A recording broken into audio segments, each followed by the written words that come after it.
inside the Broncos Media Center for the December edition of Broncos Country Connected. I'm Alexis Perry. Lionel Bienvenu, Troy Rank, and Ryan Harris will be along in just a little bit. Since the last time we came together, the Denver Broncos have faced the Las Vegas Raiders, Carolina Panthers, and most recently, the Baltimore Ravens. While Denver's defense kept the Broncos within striking distance each game, the scoring struggles continue for the offense, which has averaged just over 11 points per game over the past 3 weeks. Sunday's loss to the Ravens is still fresh in our minds as the Broncos didn't relinquish the lead for 59.5 minutes before giving up a late 16-play, 91-yard scoring drive and the lone touchdown of the day. With 28 seconds left, the Broncos picked up 37 yards to give Brandon McManus a 63-yard field goal try, which he left short as the Broncos dropped their 9th game of the season. Our director of production, Austin Brink, was on the sideline at M&T Bank Stadium to provide us with an exclusive look of Broncos and Ravens. Welcome to Baltimore, M&T Bank Stadium to be exact, as today the Denver Broncos on the road facing the Baltimore Ravens. The Broncos desperately need a win, obviously. They've dropped 7 of their last 8 games. This is where Francis Scott Key was inspired to write the Star Spangled Banner. And the Broncos will need that kind of inspiration today to beat a fired up and motivated Ravens football team. Broncos have not fared well here in Baltimore. 7 times Denver has been on the road facing the Ravens, and they are 1-6 in those games. It has been a struggle all year for the Broncos offense. Who hasn't struggled is Latavius Murray. Didn't start off the season with the Broncos, but got the start last week. This takes us to quarterback, 34-year-old Russell Wilson of the Broncos. He has struggled this year, and it really comes down to that offensive line. Not to make excuses for Russell Wilson, but they need to get in some kind of rhythm. This is a trick play, double reverse. They're looking to throw the ball. They load it up and throw the ball for Kenyon Drake, and it's intercepted. And Justin Simmons has never had an easier INT as a Bronco. Broncos have held the Ravens to just 82 yards rushing in the game. Huntley takes a snap, and it gets hit from behind, and down he goes, and that's Baron Browning. That is his 3rd-and-a-half sack of the season, the 3rd sack of the day by this Broncos defense. First down and goal at the Denver 2. Now Hill goes in motion. Huntley runs quarterback power right side, and he's into the end zone. 10-9 Ravens. First time the Ravens have had a lead in the game. Brandon McManus, an attempt of 63 yards. Snap placement. McManus, does he have enough leg? It's going to be short.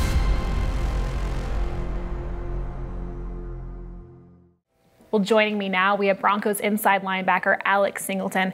Alex, I think most people in Broncos country, after watching the first 13 weeks of the season, are wondering, where did this guy come from? Of course, you had stints in Seattle, New England, Minnesota, and Philadelphia, as well as 3 seasons in the CFL before your arrival here in Denver. So how did those 5 years bouncing around from team to team, league to league, really influence the player that we see today? Yeah, it was a really, really long journey, but yeah, I think, I grew a lot. In 2015, my first year in Seattle, I was young, kind of immature coming out of Montana State. Not a lot of pro guys were from there, so I had to learn, went up to Canada, developed my skills. I love the CFL. I mean, I appreciate them for everything. Obviously, without that league to be able to play in, I wouldn't have still been playing football. The community, there's only 9 teams, so it's kind of like the whole league's of one division. So it's really cool. Also, I was able to grow as a pro. I tell people all the time, the 1% guys in the NFL about. But everybody else is kind of back and forth. A lot of guys play in different leagues. So the CFL, it's great competition. It obviously, gave me the time to develop into who I am today. And then by the time I got to Philly, kind of figured out my game and how I wanted to play, and have been able to use it. And obviously, I've been shown it this year. Well, since earning significant playing time here in the NFL, you've really harnessed this opportunity. You are one of 3 current NFL players with over 100 tackles in each of the last 3 seasons. What is your mindset that you bring into every practice and game day that contributes to who we see? Yeah, one, that's pretty crazy. I did not know that. Yeah, just continue to get better. Take every opportunity to learn the offenses we're playing, be ready for the game days, and then I've just as a linebacker, should be making tackles, stop the run and get to the ball. It's something I was taught really young, and so I've just been able to continue doing that throughout my career. Well, you and Josie Jewell, you guys became the first linebacker tandem in Broncos history to both record over 15 tackles in a single game. Both finished with 17 in Baltimore, so congratulations on that. How does your relationship with Josie Jewell, both on and off the field, contribute to this dynamic duo? Yeah, I mean, we're kind of together all the time, so it makes it pretty easy. I think we eat the same food every day, so I think. So you guys are the same person. Yeah, we're pretty much in sync, and so it kind of works. Even there's plays on the field, and our coach in the meeting room would be like, "Why'd you guys fit it this way?" And we're both moving the wrong way, or the right way. We do the same footwork on pass plays, same stuff in the run game. So it's been a really natural connection. It's been really easy. Obviously, only playing now together 5 or 6 games so far. It just continues to grow. Every week's getting better, and as you can see from this last weekend, it's continued to grow, and we hope it just continues to go in that direction. Yeah, obviously a big game for you guys in Baltimore, but unfortunately the Broncos were not able to come out of that game with the dub.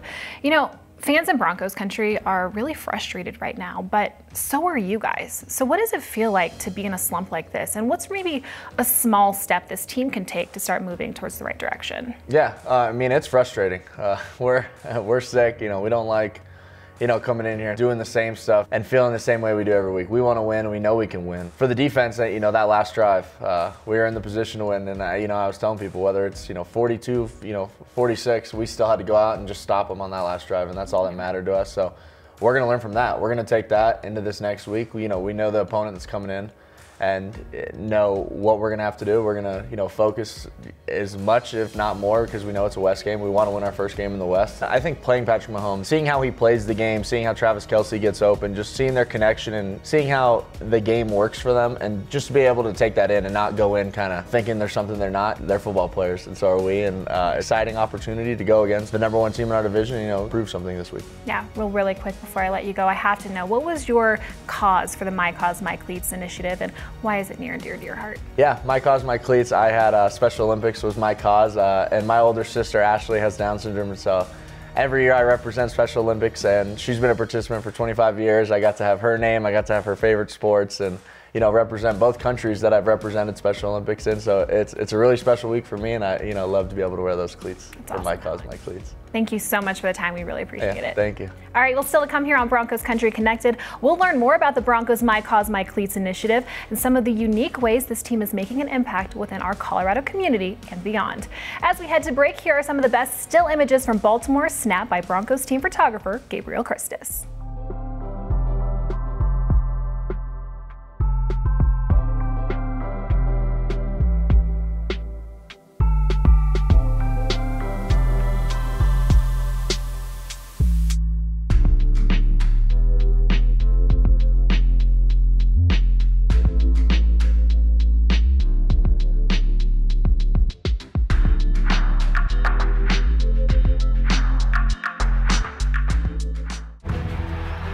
Coaches always say leave it all out there, but he really did leave it all out there on the football field.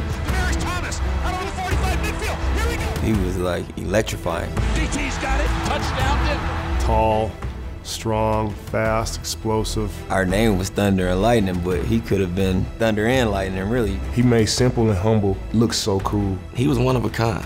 We'd never see anybody else like him.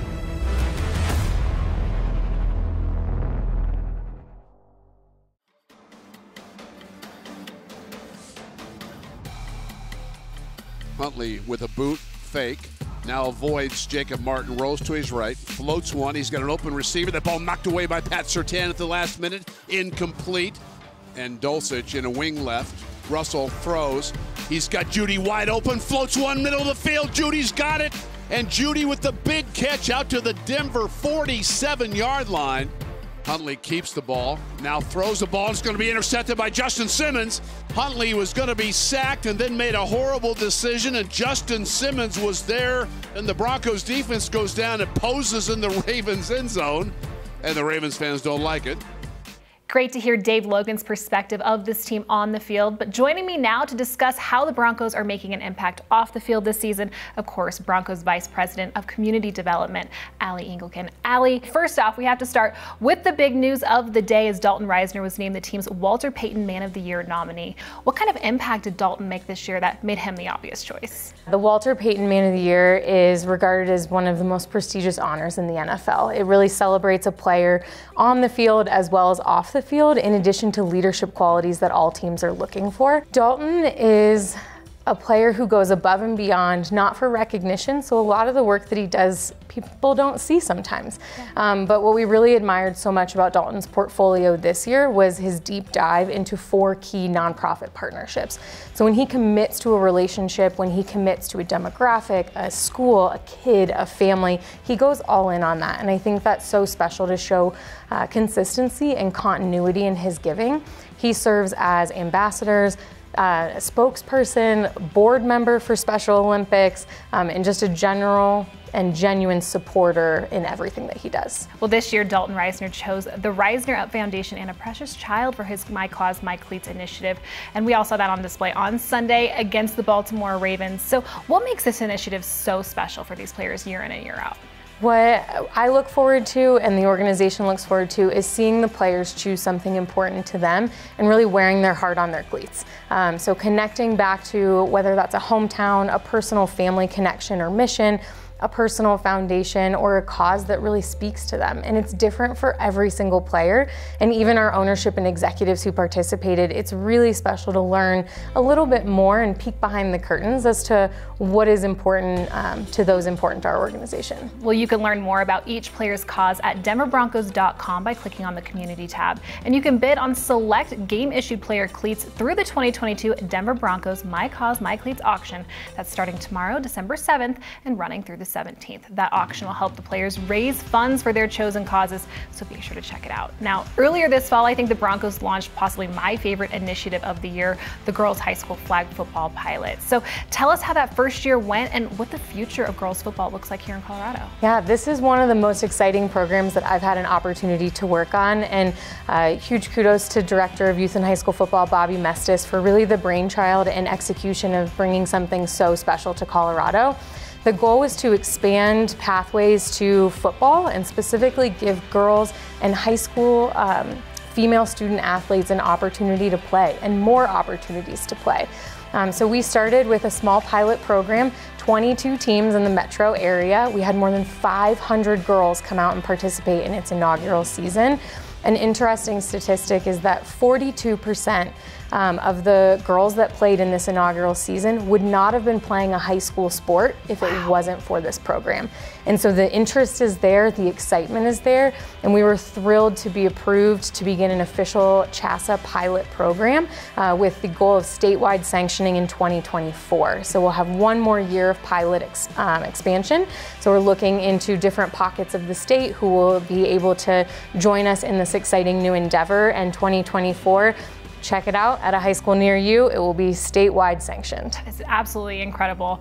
Well, the Broncos are not only helping grow the game for girls in our community, but they're also helping kids across the pond. While the team was in London, the Broncos visited the NFL UK Flag Regional Champions.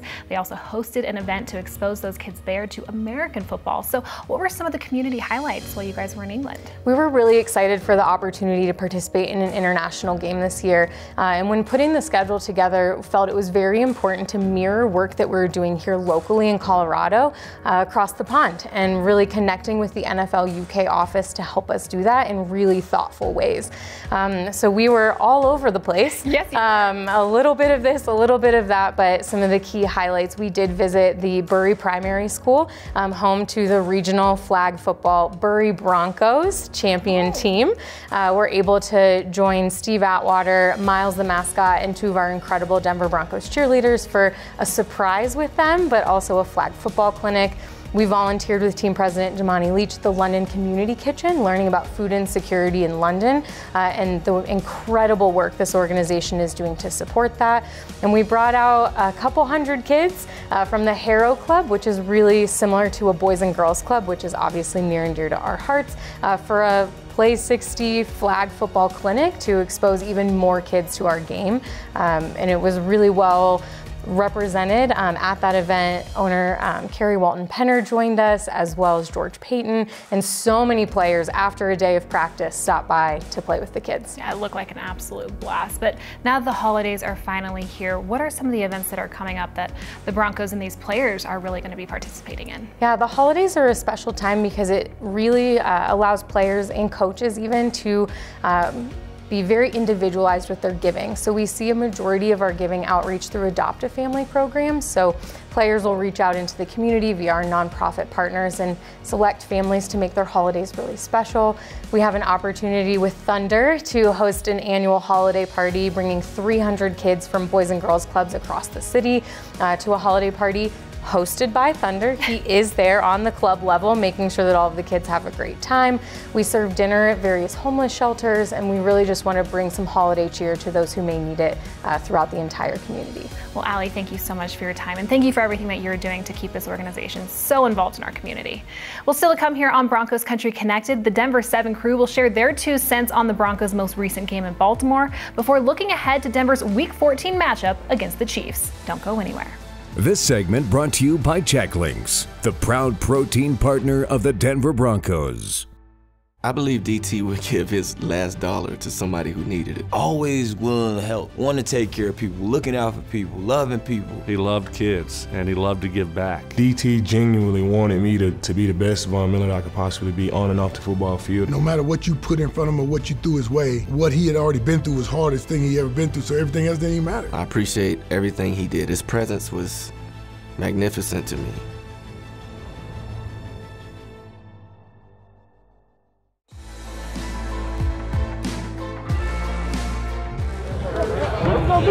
Treasure. All up. What up, sucker? Brother? Viewer discretion is advised. Playmakers, bro. Playmakers on 3, 1, 2, 3. Playmakers. You know I used to play baseball, right? I used to play baseball. You saw that? I put the hand on top. But I remember the fundamentals, though. That's what's important.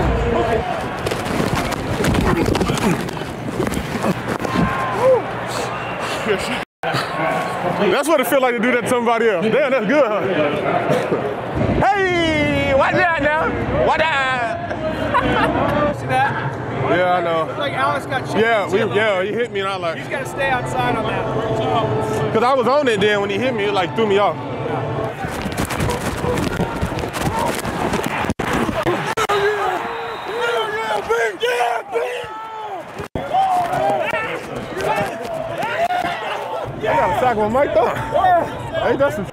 Thanks for sticking with us for this final segment of Broncos Country Connected.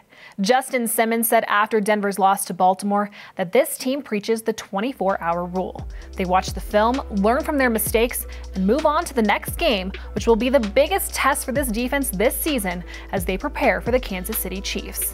With more on the biggest takeaways from the Broncos' Week 13 loss to the Ravens, let's check in with Lionel Bienvenu, Troy Rank, and Ryan Harris. Thanks, Alexis, and welcome to our Denver 7 segment brought to you by 1-800-GOT-JUNK. Well, Ryan, we have reached the point of the season where you can't really hope for a turnaround, right? They've got a losing season guaranteed, no playoffs. You hear players say, our goals are still in front of us. We still got a lot to play for. Well, not anymore. As a former player yourself, now that you see those goals are gone, what is the attitude as you approach the last 5 games of the season? Well, you want to execute the mechanics. Number one, score multiple touchdowns in a game, maybe even one at times. It's been a struggle for these Broncos, but you also need to continue to improve. Every single team is going to watch not only how do the Broncos respond, but how do individual players play when there's nothing on the line. This is going to say a lot about the character of the players playing in games moving forward. So you want to still execute in the red zone. You want to still execute on third down, which has been a big issue for this team. 2 of 12 the last game. That's a tough one. So you get that production, you focus on those little things, and then you still come to work every day with a smile because no matter what, you're in the NFL, you're having fun, and you're getting to play a game you love. Looking ahead, players are playing also, Troy, for next year? Well, listen, you want to find out who is part of this core, because who is going to be here? We don't know about the certainty of Coach Hackett's situation, but how many of these guys are part of the basically fabric moving forward? Ryan mentioned Greg Dulcich. Quinn Miners would be in that group. But offensively, I could see 5 to 6 new starters. Defensively, I want to continue to see the growth of Baron Browning, a guy like that just continues to get better. You've got guys on the outside at corner that are getting more playing time. But you want to see, it's no different when I covered the Rockies in September and you see call-ups. Who is going to be part of it when you get back to that next April? And to the Broncos case, who is going to be part of this group? Of those 22 starters, which one of those, probably 8 to 10, will be part of that core moving forward, Lionel? And Ryan, we talked about the injuries many times up here, and those are real. The season has been devastating. Basically, every position on the offense took a beating. A practice squad, guys coming into starting roles, and you hear coaches say, no excuses, next man up. But how hard was it, Ryan, for the Broncos basically on offense to get any continuity or chemistry going this season? I mean, guys are wearing those "Hello, my name is" sticker tags on their uniforms. Well, it's been a monumental challenge. And listen, some of it is on that offensive line. You're getting new guys in there that have to communicate.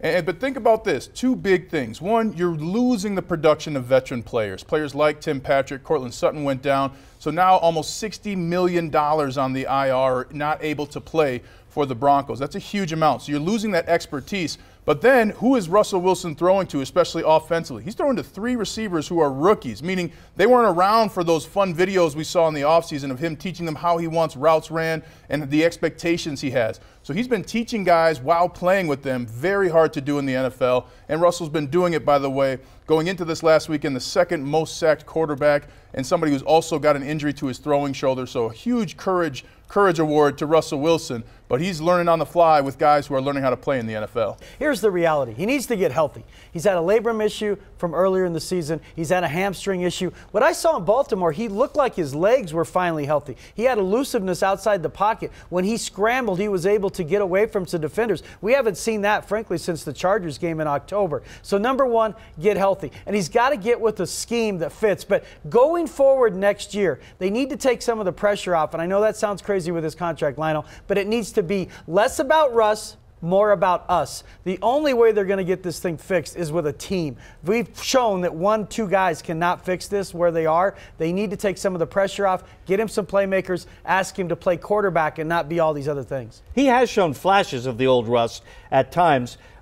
What do you think his mindset is now looking towards the future with this team? Number one, you show guys how to work. Still a lot of young players on the roster, and it's easy to be negative. In life, in sports, all of that's easy to do.